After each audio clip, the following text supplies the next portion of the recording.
Hello बच्चों, कैसे हो आप लोग।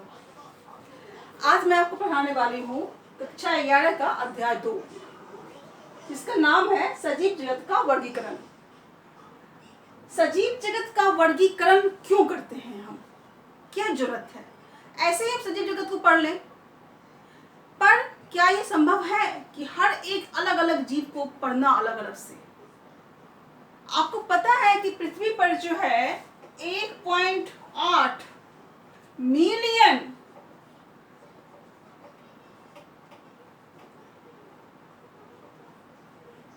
सजीव जातियां हैं।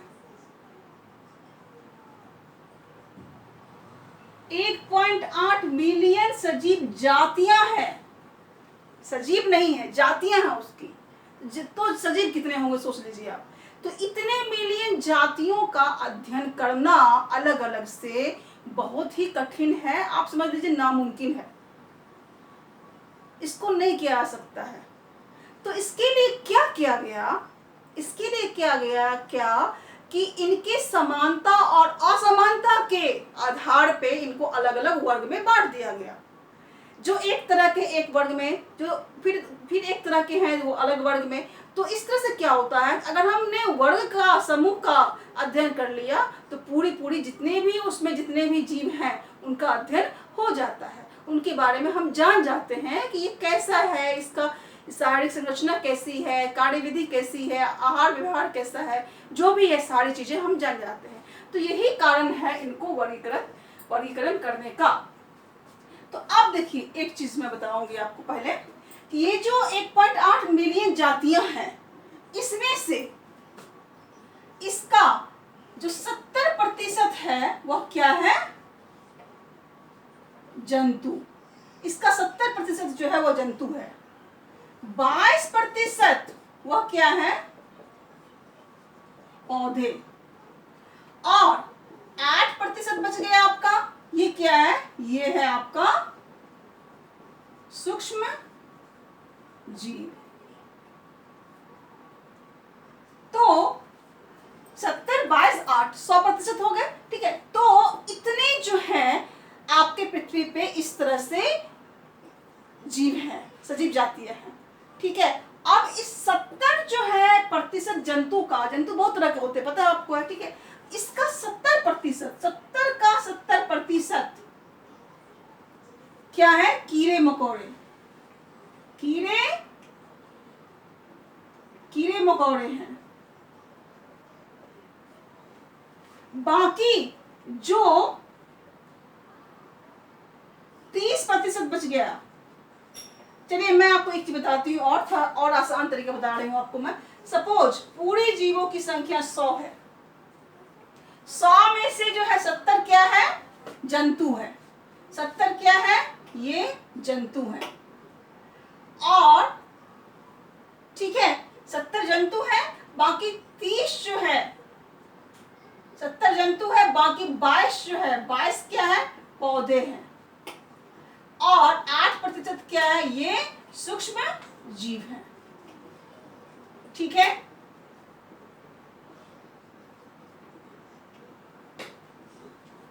अब मैंने कहा 70 का 70%, मतलब 70 का 70% मतलब 49। कीड़े मकोड़े 100 में से 49 हैं।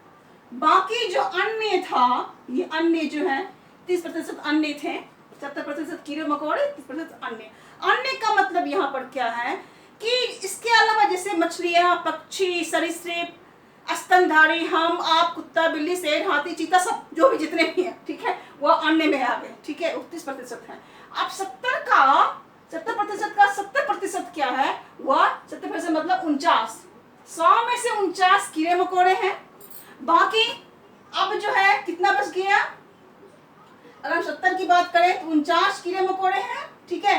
तो बस कितने गए, 21 जो है वो अन्य है। 49 कीड़े मकोड़े हैं, 21 अन्य है, ठीक है, सॉरी 21 अन्य है, बाकी 22 जो है पौधे हैं और 8 सूक्ष्म जीव है। 100 में से 100 की बात यहाँ हो रही है, ठीक है।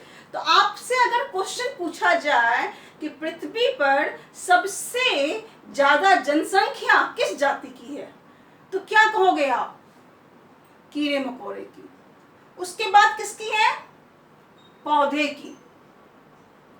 पौधे की सबसे ज्यादा, 100 में से 22 जो है वो पौधे हैं। तीसरे नंबर पे अन्य सारे चले आए, ठीक है, वह तीसरे नंबर पे है। और सबसे जो लास्ट है सूक्ष्म जीव की जातियां हैं जो केवल 8% है। 100 में से केवल 8 है, ऐसे समझो आप, ठीक है।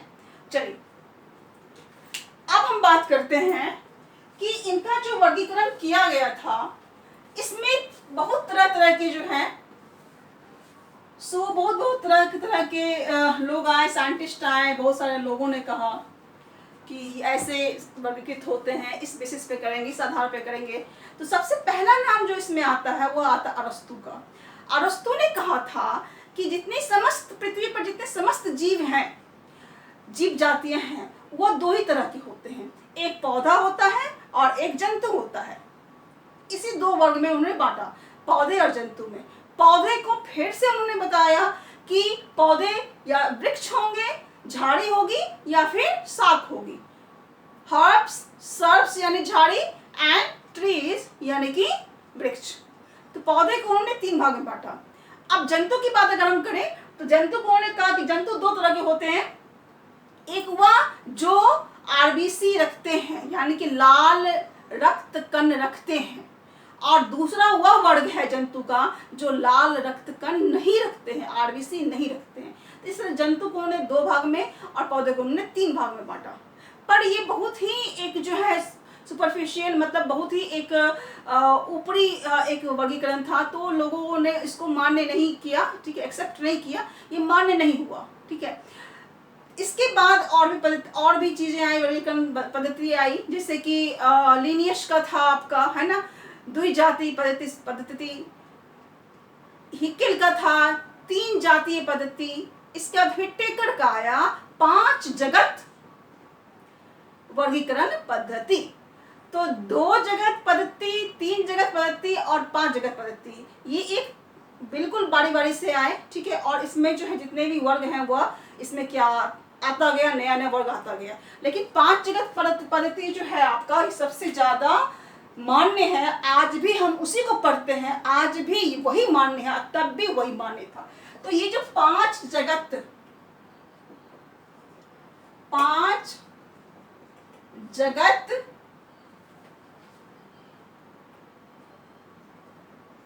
वर्गीकरण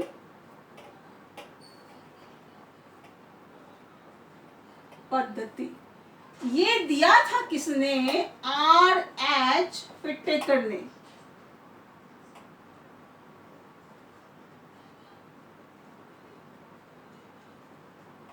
R.H. व्हिटेकर ने दिया था इसको, और ये मोस्ट एक्सेप्टेबल थ्योरी है, 5 किंगडम सिस्टम, 5 जगत वर्गीकरण पद्धति। और इनके हिसाब से जो जीवों को बांटा गया वह क्या क्या था? वह पहला उन्होंने क्या कहा था? पहला उन्होंने बोला था मोनेरा, पहला वर्ग था उनके हिसाब से मोनेरा। दूसरा प्रोटिस्टा। तीसरा वर्ग जो था पादप।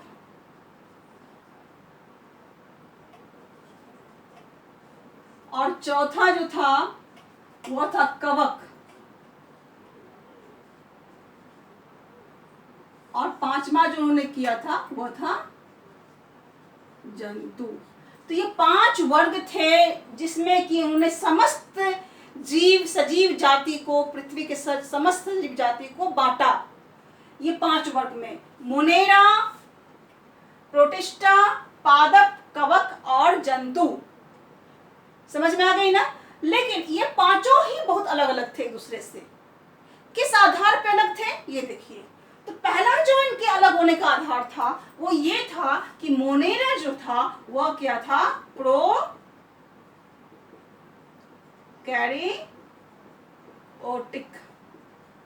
प्रोकैरियोटिक कोशिका, ये प्रोकैरियोटिक कोशिका वाला था, ये प्रोकैरियोटिक था।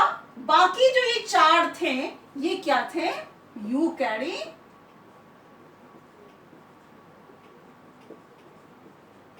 ये चारों के चारों जो थे वो क्या थे? यूकैरियोटिक थे। ठीक है।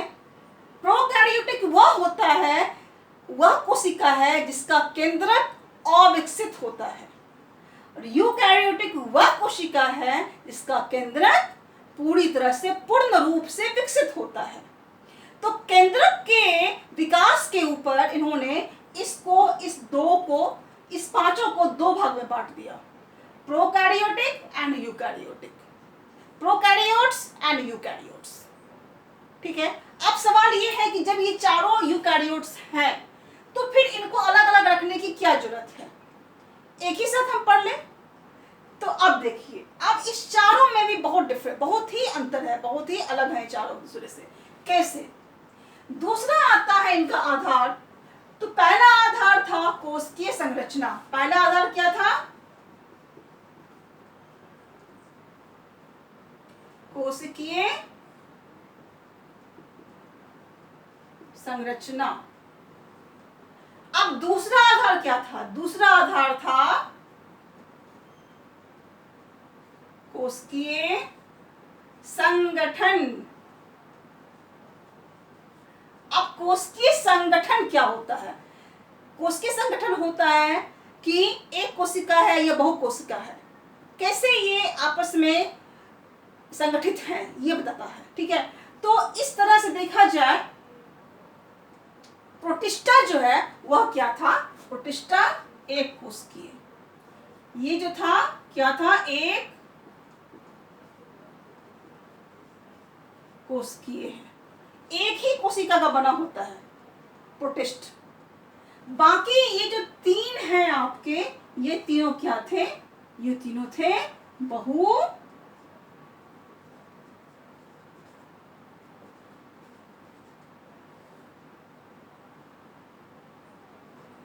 ये तीनों क्या थे? बहुकोशिकीय, यानी बहुत सारे कोशिकाओं का बना हुआ। तो अब एक सवाल फिर आता है कि जब ये एक कोशिकीय है और ये तीनों बहुकोशिकीय हैं, ठीक है, तो ये एक कोशिकीय और बहुकोशिकीय होने के बाद भी, ये तीनों बहुकोशिकीय होने के बाद भी ये एक दूसरे से अलग क्यों है? ये तो समझ में आपको आ गया होगा। मोनेरा भी एक कोशिकीय है और प्रोटिस्टा भी एक कोशिकीय है, लेकिन अंतर दोनों एक कोशिकीय में क्या है कि मोनेरा प्रोकैरियोट्स है, यानी इसका केंद्रक अविकसित है, इसका केंद्रक विकसित है। इस दोनों में डिफरेंस समझ में आ गया। ठीक है, एक कोशिकीय होने के बाद भी। लेकिन अब सवाल ये है कि ये तीनों जो बहुकोशिकीय हैं, अब इनमें क्या अंतर है? तो देखिए, इनमें भी अंतर है, और इसका आधार क्या बना? इसका आधार बना पोषण। पोषण के आधार पे ये तीनों अलग हैं। पादप जो है आपका, ये पादप क्या है? पादप जो है स्वपोषी, और ये दोनों जो हैं आपके, ये क्या है? परपोषी। तो पोषण के आधार पे पादप अलग है कवक और जंतु से। कवक और जंतु परपोषी हैं और पादप क्या है? स्वपोषी है। तो इस तरह से ये इस दोनों से अलग हो गया। पादप बहुकोशिकीय स्वपोषी, कवक और जंतु बहुकोशिकीय परपोषी।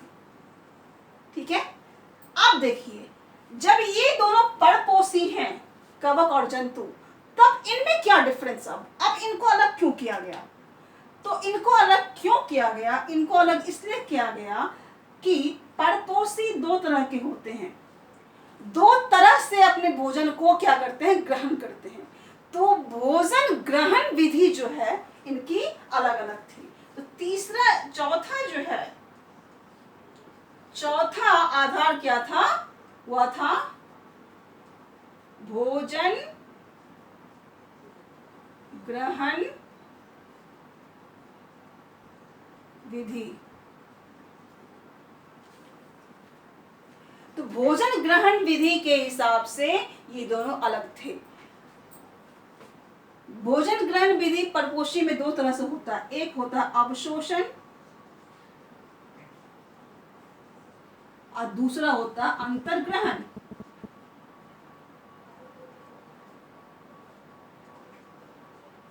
अंतर्ग्रहण।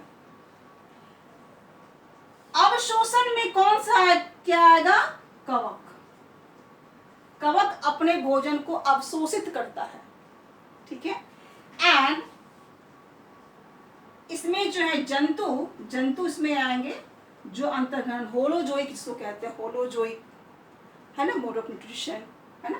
तो इस तरह से देखा जाए जंतु का के बारे में अगर हम कहेंगे तो हम कहेंगे कि जंतु जो है एक यूकैरियोटिक बहुकोशिकीय परपोषी अंतर्ग्रहण करने वाला जीव है, प्राणी है, ठीक है, सजीव है। और पादप क्या है? पादप जो है यूकैरियोटिक बहुकोशिकीय स्वपोषी है। कवक क्या है? अब बताइए कवक क्या होगा? कवक वेरी सिंपल, बहुत ही सिंपल। कवक क्या है?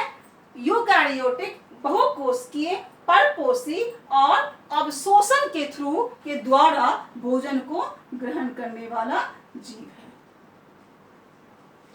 ठीक है। ठीक इसी तरह से प्रोटिस्ट क्या है? यूकैरियोटिक और एक कोशिकीय। मोनेरा क्या है? एक प्रोकैरियोटिक और ये भी क्या है? एक कोशिकीय, ठीक है। तो इस आधार पे हमने पूरी 5 जातीय 5 जगत वर्गीकरण पद्धति के द्वारा हमने जीवों को वर्गीकृत कर दिया, ठीक है। हमने नहीं किया, मतलब विटेकर ने किया था, वो मैं बता रही हूँ आपको, ठीक है। Thank you.